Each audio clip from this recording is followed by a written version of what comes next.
ಕೊನೆಯದಾಗಿ ಅಲ್ಲಿ ನೆರೆದಿದ್ದಂಥ ಕೆಲವರಿಗೆ ಅವರ ಅಂತಿಮ ದರ್ಶನವನ್ನು ಪಡೆಯೋದಕ್ಕೆ ಅವಕಾಶ ಮಾಡಿಕೊಡಲಾಗಿದೆ. ಇನ್ನೇನು ವಿಧಿವಿಧಾನಗಳು ಕೂಡ ಆರಂಭ ಆಗುತ್ತೆ. ಎಸ್ ಜಾನಕಿಯವರು ಹುಟ್ಟಿದ್ದು ಆಂಧ್ರದಲ್ಲಿ. ಅವರ ಬಹುತೇಕ ವೃತ್ತಿ ಜೀವನವನ್ನು ಅವ್ರು ಕಳೆದಂಥದ್ದು ಚೆನ್ನೈನಲ್ಲಿ. ಬಟ್ ಕೊನೆಯದಾಗಿ ಅವರು ಆರಿಸ್ಕೊಂಡಿದ್ದಂಥದ್ದು ಕರ್ನಾಟಕವನ್ನು, ಅದರಲ್ಲೂ ಮೈಸೂರಿನಲ್ಲೇ ಅವರು ಕೊನೆಯ ದಿನಗಳನ್ನು ಕಳಿಬೇಕು ಅನ್ನುವಂಥ ನಿಟ್ಟಲ್ಲಿ ನಿಶ್ಚಯಿಸಿದರು. ಯಾವ ಮಟ್ಟಿಗೆ ಅಂತಂದರೆ ತನ್ನ ಅಂತ್ಯಕ್ರಿಯೆ ಕೂಡ ಎಲ್ಲಾಗಬೇಕು ಅನ್ನುವಂಥದ್ದನ್ನು ತಮ್ಮ ಸಾಕು ಮಗನ ಹತ್ರ ಅವರು ಹೇಳ್ಕೊಂಡಿದ್ರು. ಭಾಳ ವಿನಯಪೂರ್ವಕವಾಗಿ ಕೇಳ್ಕೊಂಡಿದ್ರಂತೆ, ಇಲ್ಲೇ ನನ್ನ ಅಂತ್ಯಕ್ರಿಯೆ ಮಾಡುವಂಥ. ಅದರಂತೆ ಕಣಿಯನ ಹುಂಡಿಯಲ್ಲಿರುವಂಥ ಫಾರ್ಮ್ ಹೌಸ್, ಸುಮಾರು 4 ಎಕರೆ ಇರುವಂಥ ಫಾರ್ಮ್ ಹೌಸ್, ಆ ಫಾರ್ಮ್ ಹೌಸ್ನ ಒಂದು ಭಾಗದಲ್ಲಿ ಎಸ್ ಜಾನಕಿಯವರ ಅಂತ್ಯಕ್ರಿಯೆ ಇದೀಗ ನಡೆಯುತ್ತೆ. ಸೊ ಎಲ್ಲಿ ಅವರ ಅಂತಿಮ ದರ್ಶನವನ್ನು ಪಡೆಯೋದಕ್ಕೆ ವ್ಯವಸ್ಥೆ ಮಾಡಿಕೊಟ್ಟಿದ್ರೋ ಆ ವೇದಿಕೆಯಿಂದ ಸದ್ಯ ಅವರ ಪಾರ್ಥಿವ ಶರೀರವನ್ನು ಅವರ ಅಂತ್ಯಕ್ರಿಯೆ ನಡೆಯುವಂಥ ಸ್ಥಳದ ಕಡೆಗೆ ತೆಗೆದುಕೊಂಡು ಹೋಗ್ತಾ ಇರೋದನ್ನು ನೋಡ್ತಾ ಇದ್ದೀರಾ. ಭಾಳ ಸಂದರ್ಭದಲ್ಲಿ ಜಾನಕಿಯವ್ರು ಹೇಳ್ತಾ ಇದ್ರಂತೆ, ಅಂದರೆ ಅವ್ರ ಕುಟುಂಬಸ್ಥರು ಯಾರು ಏನು ಎತ್ತ ಅವರನ್ನು ಭಾಳ ಹತ್ತಿರದಿಂದ ನೋಡ್ತಾ ಇದ್ದಂಥ ಅವರ ಅಕ್ಕಪಕ್ಕದ ಮನೆಯವರು ಮೈಸೂರಿನಲ್ಲಿ, ಅವರಿಗೆಲ್ಲ ಗೊಂದಲ ಇತ್ತು. ಆಗ ಜಾನಕಿಯವ್ರು ಹೇಳ್ತಿದ್ರಂತ, ಅಭಿಮಾನಿಗಳೇ ನನ್ನ ಕುಟುಂಬಸ್ಥರು ಅಂತ. ಈಗಲೂ ನೋಡಿ ಹಾಗೇನೆ ಅಲ್ಲಿರುವಂಥವ್ರು ಬಹುತೇಕರು ಯಾರು ಹೆಗಲು ಕೊಟ್ಟಿಯಾರಲ್ಲ, ಅವರು ಬಹುತೇಕರು ಅವ್ರ ಕುಟುಂಬದವರಲ್ಲ. ಅವರ ಅಕ್ಕಪಕ್ಕದ ಮನೆಯವರು, ಅವ್ರ ಜೊತೆಗೆ ಮೈಸೂರಿಗೆ ಬಂದಂಥ ನಂತರದಲ್ಲಿ ಒಡನಾಟ ಹೊಂದಿ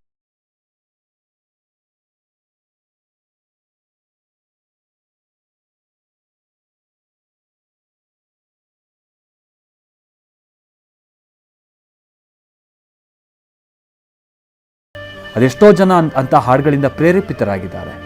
ಅಂಥವರೇ ಎಸ್ ಜಾನಕಿ ಅವರನ್ನು ಕೊನೆ ತನಕನೂ ಕೂಡ ಅವರನ್ನು ನೋಡ್ಕೊಳ್ತಾ ಇದ್ದಂಥವ್ರು. ಪಾಪ ಮಗ ಮುರಳೀಕೃಷ್ಣ ಅವರು ಈ ವರ್ಷದ ಆರಂಭದಲ್ಲಿ ತೀರ್ಕೊಂಡಂಥ ನಂತರದಲ್ಲಂತೂ ಅವರು ಅಭಿಮಾನಿಗಳು ಯಾರ್ಯಾರು ಅವ್ರನ್ನ ಭಾಳ ಇಷ್ಟಪಡ್ತಾರೆ ಅಂಥವ್ರನ್ನೇ ಭಾಳ ಹಚ್ಕೊಂಡ್ಬಿಟ್ಟಿದ್ರು ಜಾನಕಿಯವರು. ಬಹುಶಃ ಈ ಸನ್ನಿವೇಶ ಮತ್ತೊಂದು ನಾವೀಗೇನು ಗಮನಿಸ್ತಾ ಇದ್ದೀವಲ್ಲ, ಇದೆಲ್ಲ ಕೂಡ ಅವರು ತಮ್ಮ ಅಭಿಮಾನಿಗಳಿಗೆ ತೋರಿಸಿದಂಥ ಪ್ರೀತಿ, ಕಾಳಜಿ. ಆ ಕಾರಣಕ್ಕಾಗಿಯೇ ಇವತ್ತು ನೋಡಿ ಅವ್ರಿಗೆ ಹೆಗಲು ಕೊಟ್ಟಿರುವಂಥವ್ರು ಅವರೇನು ಒಬ್ಬರ ಇಬ್ಬರ ಗುಂಪಾಗಿ ಸೇರಿ ಹೆಗಲು ಕೊಟ್ಟು ಅವ್ರ ಪಾರ್ಥಿವ ಶರೀರವನ್ನು ಮುಂದಿನ ಪ್ರಕ್ರಿಯೆಗೆ ಅಥವಾ ಮುಂದಿನ ಅಂತ್ಯಕ್ರಿಯೆಗೆ ಸಜ್ಜು ಮಾಡ್ತಾ ಇರೋ ಸನ್ನಿವೇಶವನ್ನು ನೀವಲ್ಲಿ ನೋಡ್ತಾ ಇದ್ದೀರಾ.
ಆಂಧ್ರ ಬ್ರಾಹ್ಮಣ ಸಂಪ್ರದಾಯದ ಪ್ರಕಾರವಾಗಿ ನಡೀತಾ ಇರುವಂಥ ಅಂತ್ಯಕ್ರಿಯೆ. ಆಮೇಲೆ ನೀವು ಈ ಹಿಂದೂ ಸಂಪ್ರದಾಯದ ಪ್ರಕಾರವಾಗಿ ಗಮನಿಸ್ತೀರ, ಈ ಚಟ್ಟದ ಮೇಲೆ ಪಾರ್ಥಿವ ಶರೀರ ಇಟ್ಟಂಥ ನಂತರದಲ್ಲಿ ಸಂಬಂಧಿಗಳು ಯಾರ್ಯಾರು ಬಂದಿರ್ತಾರೆ ಅವರೆಲ್ಲ ಒಂದು ಕಟ್ಟಿಗೆಯನ್ನು ತಂದು ಆ ಚಟ್ಟಕ್ಕಿಡ್ತಾರೆ. ಸೊ ಆ ಪದ್ಧತಿಯಂತೆ ಇದೀಗ ಅವರ ಆಪ್ತರು, ಅವ್ರ ಸಂಬಂಧಿಕರು ತಾವೇ ಒಂದೊಂದು ಕಟ್ಟಿಗೆಯನ್ನು ತಂದು ಆ ಚಟ್ಟದ ಮೇಲೆ ಇಡ್ತಾ ಇರುವಂಥದ್ದನ್ನು ನೀವೆಲ್ಲ ನೋಡ್ತಾ ಇದ್ದೀರ. ಅವರ ಕುಟುಂಬಸ್ಥರು ಕೂಡ ಭಾಳ ಮಂದಿ ಬಂದಿದ್ದಾರೆ ಆಂಧ್ರ ಕಡೆಯಿಂದ. ಅವರ ಮೊಮ್ಮಗಳು ಮುಂದೆ ನಿಂತು ಈ ಅಂತ್ಯಕ್ರಿಯೆ ಎಲ್ಲ ಪದ್ಧತಿಯನ್ನು ನಿಭಾಯಿಸ್ತಾ ಇದ್ದಾರೆ. ವಿಚಾರ ಅಂತಂದರೆ ಮುರಳೀಕೃಷ್ಣ ಅವರು ಅಂತಂದರೆ ಅವರ ಈಗ ಹಿಂದೂ ಸಂಪ್ರದಾಯದ ಪ್ರಕಾರವಾಗಿ ಭಾಳ ಸಂದರ್ಭದಲ್ಲಿ ನೀವು ನೋಡೋ ಹಾಗೆ ಮನೆಯಲ್ಲಿರುವಂಥ ಗಂಡು ಮಕ್ಕಳು ಈ ಅಂತ್ಯಕ್ರಿಯೆಯನ್ನು ನೆರವೇರಿಸ್ತಾರೆ. ಗಂಡು ಮಕ್ಕಳು ಏನಾದ್ರು ಇಲ್ಲದೆ ಹೋದರೆ ಮೊಮ್ಮಕ್ಕಳು ಯಾರು ಗಂಡು ಮಕ್ಕಳಿದ್ರೆ. ಸೊ ಈಗ ಜಾನಕಿಯವರ ಕುಟುಂಬದಲ್ಲಿ ಅಂತ ಅಂದರೆ ಮುರಳೀಕೃಷ್ಣ ಮಗ ಅವ್ರು ಈ ವರ್ಷದ ಆರಂಭದಲ್ಲೇ ತೀರ್ಕೊಂಡ್ರು. ನಿಮಗೆಲ್ಲ ಗೊತ್ತಿರೋ ಹಾಗೆ ನಿನ್ನೆಯಿಂದ ನೀವು ಗಮನಿಸಿರ್ತೀರ. ಅವರ ಪತಿ ತೀರ್ಕೊಂಡಂಥ ನಂತರದಲ್ಲಿ ಮಗನ ಜೊತೆಗೆ ಭಾಳ ಹೆಚ್ಚಿನ ಒಡನಾಟದಲ್ಲಿದ್ದರು. ಮಗ ಕೂಡ ಅವರೊಬ್ಬರು CA ಆಡಿಟರ್ ಆಗಿದ್ದರು. ಬಟ್ ಅದಾದ ನಂತರದಲ್ಲಿ ತಾಯಿ ಆರೈಕೆಯಲ್ಲೇ ಅವ್ರು ಹೆಚ್ಚಿನ ಕಾಲ ಕಳೀತಾ ಇದ್ರು. ತಾಯಿ ಯಾವಾಗ ಮೈಸೂರಲ್ಲಿ ಹೋಗಿ ಸೆಟ್ಲ್ ಆಗಬೇಕು ಅಥವಾ ಮೈಸೂರಿನಲ್ಲಿ ಇರ್ತೀನಿ ಅನ್ನುವಂಥ ನಿರ್ಧಾರಕ್ಕೆ ಬಂದರು, ಮಗ ಕೂಡ ತಾಯಿ ಜೊತೆನೇ ಬಂದು ಮೈಸೂರಿನಲ್ಲಿ ಭಾಳ ವರ್ಷ ಅವರು ನೆಲೆಸಿದ್ರು ಅನ್ನೋದು ಗೊತ್ತಾಗ್ತಾ ಇರೋ ಸಂಗತಿ. ಸೊ ಮುರಳೀಕೃಷ್ಣ ಅವರು ಈ ವರ್ಷದ ಆರಂಭದಲ್ಲಿ ಮೃತಪಟ್ಟಂಥ ನಂತರದಲ್ಲಿ ಸ್ವಲ್ಪ ಕುಗ್ಗಿದ್ರು ಜಾನಕಿಯವರು. ಈಗ ಅವರಿಗಿರುವಂಥದ್ದು ಇಬ್ಬರು ಮೊಮ್ಮಕ್ಕಳಿದ್ರಂತೆ, ಅದರಲ್ಲೊಬ್ಬರು ಹಿಂದೆ ಆಕ್ಸಿಡೆಂಟಲ್ಲಿ ತೀರ್ಕೊಂಡಿದ್ದಾರಂತ. ಆ ಕಾರಣಕ್ಕಾಗಿಯೇ ಈಗಿರುವಂಥ ಅಪ್ಸರ ಅವರೇ ಎಲ್ಲ ಮುಂದೆ ನಿಂತು ಅಂತಿಮ ವಿಧಿವಿಧಾನಗಳನ್ನು ನೆರವೇರಿಸ್ತಾ ಇದ್ದಾರೆ. ಸೊಸೆ ಉಮಾ ಅವರು ಕೂಡ ಒಬ್ಬರು ಖ್ಯಾತ ಡ್ಯಾನ್ಸರ್, ಅವರು ಮುರಳೀಕೃಷ್ಣ ಅವರನ್ನು ವಿವಾಹ ಆದಂಥದ್ದು. ಅವರು ಕೂಡ ಈಗ ಅಲ್ಲೇ ಅಂತ್ಯಕ್ರಿಯೆ ನಡೀತಾ ಇರುವಂಥ ಸ್ಥಳದಲ್ಲಿದ್ದಾರೆ. ಕೊನೆ ವಿಧಿವಿಧಾನಗಳು ಸದ್ಯ ಸಾಗ್ತಾ ಇದೆ, ನೀವು ಅದನ್ನು ನೋಡ್ತಾ ಇದ್ದೀರ. ಸುಮಾರು 17ಕ್ಕೂ ಹೆಚ್ಚಿನ ಭಾಷೆಗಳಲ್ಲಿ 48,000ಕ್ಕೂ ಅಧಿಕ ಹಾಡುಗಳನ್ನು ಹಾಡಿದ್ದಂಥ ಎಸ್ ಜಾನಕಿಯವರಿಗೆ ಕನ್ನಡ ಅಂತ ಅಂದರೆ ಅವ್ರಿಗೆ ವಿಶೇಷವಾದಂಥ ಒಲವಿತ್ತು. ಭಾಳಷ್ಟು ಇತರ ರಾಜ್ಯಗಳ ಸಂಗೀತ ಕಾರ್ಯಕ್ರಮಗಳ ವೇದಿಕೆಗಳಲ್ಲೂ ಕೂಡ ಅವರು ಕನ್ನಡ ಹಾಡನ್ನಲ್ಲಿ ಹಾಡಿದ್ದಾರೆ. ಅದಕ್ಕೇನು ಅವರು ಯಾವತ್ತೂ ಮುಲಾಜು ಮಾಡಿಲ್ಲ. ಅಷ್ಟೊಂದು ವಿಶೇಷವಾದಂಥ ಒಲವನ್ನು ಕನ್ನಡ ಭಾಷೆಗೆ ಹೊಂದಿದ್ದಂಥವ್ರು. ಕರ್ನಾಟಕದಲ್ಲಿ ಅವರು ನೆಲೆ ನಿಲ್ಲೋಕೆ ಜೀವನದ ಕೊನೆ ಹಂತದಲ್ಲಿ ಅವರು ನಿರ್ಧಾರ ಮಾಡಿದ್ದು ಕರ್ನಾಟಕದ ಬಗ್ಗೆ ಅವರಿಗಿದ್ದಂಥ ವಿಶೇಷವಾದಂಥ ಒಲವು ಏನು ಅಂತ. ಅದಕ್ಕೆ ತಕ್ಕ ಹಾಗೆ ಕನ್ನಡಿಗರು ಕೂಡ ಅಷ್ಟೇ ಅದೇ ತೆರಣ ಅಂತ ಪ್ರೀತಿಯನ್ನು ಅವ್ರಿಗೆ ಕೊಟ್ಟಿದ್ದಾರೆ, ಅಭಿಮಾನವನ್ನು ಕೊಟ್ಟಿದ್ದಾರೆ. ಆ ಕಾರಣಕ್ಕಾಗಿಯೇ ಅವರು ತಮ್ಮ ಜೀವನದ ಕೊನೆಯ ದಿನಗಳಲ್ಲಿ ಅಭಿಮಾನಿಗಳ ಜೊತೆಗೇ ಹೆಚ್ಚಿನ ಕಾಲ ಕಳೆದಿದ್ದಾರೆ. ಸಹಜವಾಗಿ ಜಾನಕಿಯವರು ಅಂತ ಅಂದರೆ ಅಭಿಮಾನಿಗಳು ಅವ್ರನ್ನ ಭಾಳ ಚೆನ್ನಾಗಿ ನೋಡ್ಕೊಳ್ಳೋದು, ಕೊನೆಗೆ ಅವ್ರು ಕೇರ್ ಟೇಕರ್ಗಳಾದರು. ಆ ನಂತರದಲ್ಲಿ ಅವ್ರ ಒಡನಾಟಗಳು ಹೇಗೆ ಬೆಳೀತಾ ಹೋಯಿತು ಅಂತ ಅಂದರೆ ಜಾನಕಿಯವರ ದಿನನಿತ್ಯದ ಚಟುವಟಿಕೆಗಳಿಗೂ ಕೂಡ ಅವ್ರ ಅಭಿಮಾನಿಗಳೇ ಸಾಥ್ ಕೊಡ್ತಾ ಹೋದರು, ಅವ್ರನ್ನ ಅಷ್ಟು ಚೆನ್ನಾಗಿ ನೋಡ್ಕೊಳ್ತಾ ಇದ್ರು. ಸೊ ಅದರಲ್ಲೇ ಕೆಲವರು ಕೇರ್ ಟೇಕರ್ ಆದರು, ಇನ್ನು ಕೆಲವರು ಸಾಕು ಮಗ ಆದರು, ಇನ್ನು ಕೆಲವರು ಭಾಳ ನೆಚ್ಚಿನ ನೆರೆಹೊರೆಯವರಾದರು. ಅದರಂತೆ ಅವರೆಲ್ಲ ಇವತ್ತು ಹೆಗಲು ಕೊಟ್ಟು ಎಸ್ ಜಾನಕಿಯವರನ್ನು ಬಾರದ ಲೋಕಕ್ಕೆ ಕಳಿಸ್ಕೊಡ್ತಾ ಇರುವಂಥ ಸಂದರ್ಭ.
ಸರ್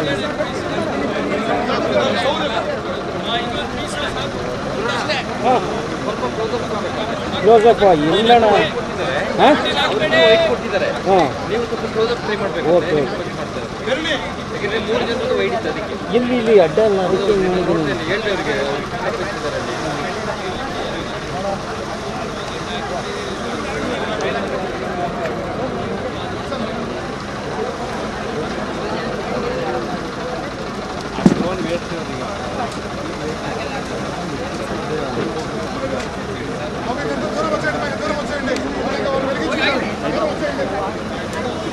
ಆ ಕಡೆ ನಡೀರಿ ಹಂಗೆ ಹಾಗೆ ಹಾಗೆ ಹಾಗೆ ಹಾಗೆ ಹಿಂದೆ ಹಿಂದೆ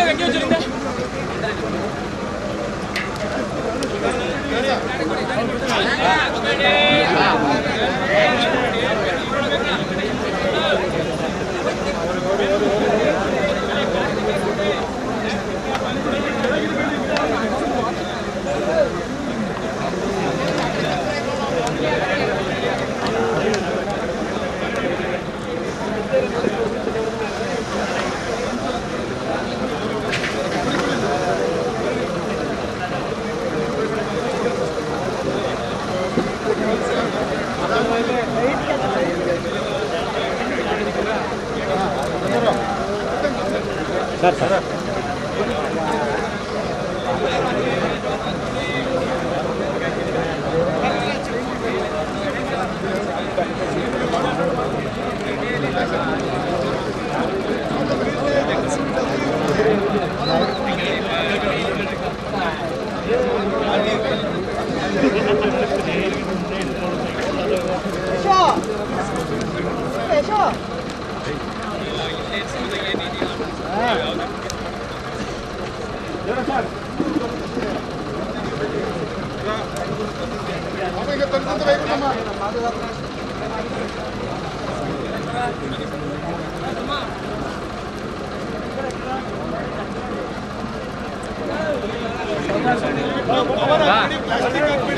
ಕೊಟ್ಟೆ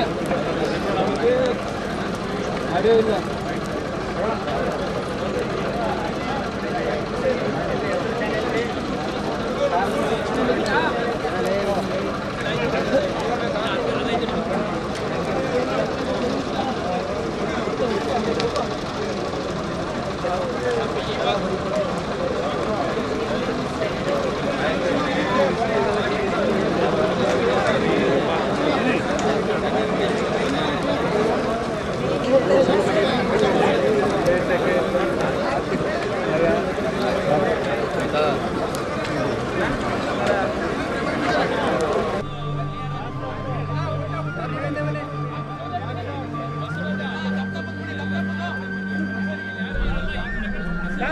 ಸರ್ ಸ್ವಲ್ಪ ರವಿ ಸರ್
ನೀವು ಕೂಡ ಇಲ್ಲಿ ತನಕ ನೋಡಿದ ಹಾಗೆ ನೇರಪ್ರಸಾದ ದೃಶ್ಯಾವಳಿಗಳಲ್ಲಿ ನೀವು ಕಣಿಯನ್ನು ಹುಂಡಿಯಲ್ಲಿ ಆಗ್ತಾ ಇರುವಂಥ ಪ್ರಕ್ರಿಯೆಗಳೇನು, ಅಲ್ಲಿ ಏನೇನು ಆಗ್ತಾ ಇದೆ ಅನ್ನೋದನ್ನು ನೀವು ಕೂಡ TV9 ಮುಖೇನವಾಗಿ ಗಮನಿಸ್ತಾ ಇದ್ರಿ.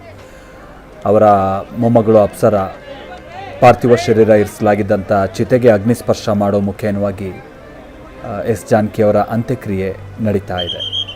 ಸೊ ಈಗಲೂ ಕೂಡ ಕೆಲ ಅಂತ್ಯಕ್ರಿಯೆಯ ಪ್ರಕ್ರಿಯೆಗಳು ನಡೀತಾ ಇದೆ. ಅಲ್ಲಿ ಅವರ ಸೊಸೆ ಜೊತೆಗೆ ಅವರ ಮೊಮ್ಮಗಳನ್ನೆಲ್ಲ ಕೂರಿಸ್ಕೊಂಡು ಪುರೋಹಿತ ವರ್ಗ ಅದನ್ನೆಲ್ಲ ನೆರವೇರಿಸ್ಕೊಂಡು ಹೋಗ್ತಾ ಇದೆ. ವಿಚಾರ ಅಂತ ಅಂದರೆ ಒಂದು ಮಾತಿದೆ, ಭಾಳ ಸಂದರ್ಭದಲ್ಲಿ ನೀವು ಕೂಡ ಅದನ್ನ ಮೇಲಿನ ಮೇಲೆ ಕೇಳ್ತಾ ಇರ್ತೀರ, ಕಲಾವಿದರಿಗೆ ಸಾವಿಲ್ಲ ಅನ್ನುವಂಥ ಮಾತು. ಯಾಕಂತಾರೆ ಸಾಮಾನ್ಯವಾಗಿ ಕುಟುಂಬದಲ್ಲಿ ಯಾರನ್ನಾರು ಕಳ್ಕೊಂಡಾಗ ಹೌದು 4 ದಿವಸ ಅವ್ರು ನಮ್ಮ ಭಾಳ ನೆನಪಾಗ್ತಾರೆ. 5ನೇ ದಿನದಿಂದ ನಿಧಾನವಾಗಿ ನಮ್ಮ ನೆನಪಿನಿಂದ ಅವರು ದೂರ ಆಗೋದಕ್ಕೆ ಶುರುವಾಗುತ್ತೆ. ಇನ್ನು ವರ್ಷ ತಿಥಿ ಮತ್ತೊಂದು ಕೆಲ ಸನ್ನಿವೇಶಗಳಲ್ಲಿ ಕಳ್ಕೊಂಡವ್ರನ್ನ ಆಗಾಗ ನೆನಪಿಸ್ಕೊಳ್ಳುವಂಥದ್ದು ಸಹಜ. ಅದೊಂದು ರೀತಿ ಪ್ರಕೃತಿ ನಡ್ಕೊಂಡು ಹೋಗುವಂಥ ರೀತಿ ಅದು. ಬಟ್ ಕಲಾವಿದರು ಹಾಗಲ್ಲ. ಅದರಲ್ಲೂ ಕೂಡ ಈ ರೀತಿ ಜಾನಕಿ ಅಂತ ಫೇಮ್ ಹೊಂದಿರುವಂಥ ಗಾಯಕಿಯರಿದ್ದಾರಲ್ಲ, ಸೊ ಅವರು ಇನ್ನೂ 100 ವರ್ಷ ಆದರೂ ಕೂಡ ನಮಗೆ ಗೊತ್ತಿಲ್ಲದೇನೋ ಅವ್ರು ನಮ್ಮ ಜೀವನದಲ್ಲಿ ಒಂದು ಭಾಗನೇ ಆಗಿರ್ತಾರೆ. ದಿನನಿತ್ಯ ಬೆಳಗ್ಗೆ ಯಾವುದೋ ಕೇಳುವಂಥ ಹಾಡಲ್ಲಾಗಿರ್ಬೋದು, ನೀವೆಲ್ಲೋ ಒಂದು ಲಾಂಗ್ ಡ್ರೈವ್ ಹೋಗ್ತಾ ಇರ್ತೀರ, ಆ ಸಂದರ್ಭದಲ್ಲಿ ಕೇಳುವಂಥ ಹಾಡುಗಳ ಮುಖೇನ ಆಗಿರ್ಬೋದು, ಅವ್ರು ನಮ್ಮ ಜೀವನದ ಸುತ್ತುತ್ತಾ ಇರ್ತಾರೆ. ಸೊ ಅಂಥ ಪಟ್ಟಿಯಲ್ಲಿ ಭಾಳ ಅಗ್ರಗಣ್ಯರಲ್ಲಿ ಎಸ್ ಜಾನಕಿ ಅವರು. ಹೌದು, ನಾವಿವತ್ತು ಅವ್ರನ್ನ ಕಳ್ಕೊಂಡಿರ್ಬೋದು, ಬಟ್ ಅವ್ರು ಕೊಟ್ಟಿರುವಂಥ ಆ ಶ್ರೇಷ್ಠವಾದಂಥ ಹಾಡುಗಳಿದೆಯಲ್ಲ, ಅದರಲ್ಲೂ ಕೂಡ ಭಾಳಷ್ಟು ಈ ಮೌಲ್ಯಯುತವಾದಂಥ ಹಾಡುಗಳು, ಭಾಳಷ್ಟು ಹಾಡುಗಳು ನಾವು ನೋಡೋದು. ಸೊ ಜೀವನದ ಪಾಠಗಳನ್ನು ಸಾರುವಂಥ ಸಂದೇಶಗಳನ್ನು ಕೊಡುವಂಥ ಹಾಡುಗಳು ಇದು ಒಂದೆರಡಲ್ಲ. ನಾವು ಜಾನಕಿ ಅವರದ್ದು ಅದು ಯಾವುದೇ ಭಾಷೆ ಆಗಲಿ, ಅದರಲ್ಲೂ ದಕ್ಷಿಣ ಭಾರತಕ್ಕೆ ಸಂಬಂಧಪಟ್ಟ ಹಾಗಿನ ಭಾಷೆಗಳಲ್ಲಿ ಅವ್ರು ಕೊಟ್ಟಿರುವಂಥ ಕೊಡುಗೆ ಭಾಳ ಅಪಾರವಾದಂಥದ್ದು.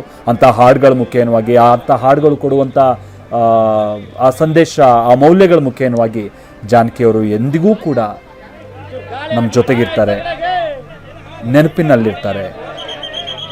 ಆ ಗೌರವದ ಸ್ಥಾನದಲ್ಲಿ ಅವರು ಅಗ್ರಗಣ್ಯರಾಗಿರ್ತಾರೆ. ನಾವು ಕೊಡುವಂಥ ಗೌರವದ ಸ್ಥಾನಗಳಲ್ಲಿ ಅವರು ಅಗ್ರಗಣ್ಯರಾಗಿರ್ತಾರೆ. ಹಾಗಾಗಿ ನಾವು ಇವತ್ತು ಭಾಳ ನೋವಿನಿಂದ, ಭಾರವಾದ ಮನಸ್ಸಿನಿಂದ ದೈಹಿಕವಾಗಿ ಎಸ್ ಜಾನಕಿ ಅವರನ್ನು ಕಳಿಸ್ಕೊಡ್ತಾ ಇದ್ರು ಕೂಡ ಅವರ ಸಾಧನೆ, ನಾನು ಆಗ್ತಾನೆ ಹೇಳಿದಾಗೆ ಅವರ ಹಾಡುಗಳ ಮುಖೇನವಾಗಿ ಅವರು ಎಂದೆಂದಿಗೂ ಕೂಡ ನಮ್ಮ ಜೊತೆಗೆ ಇದ್ದೇ ಇರ್ತಾರೆ.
ನಾನು ಧನ್ಯವಾದಗಳನ್ನು ಹೇಳ್ತಾ ಇದ್ದೇನೆ.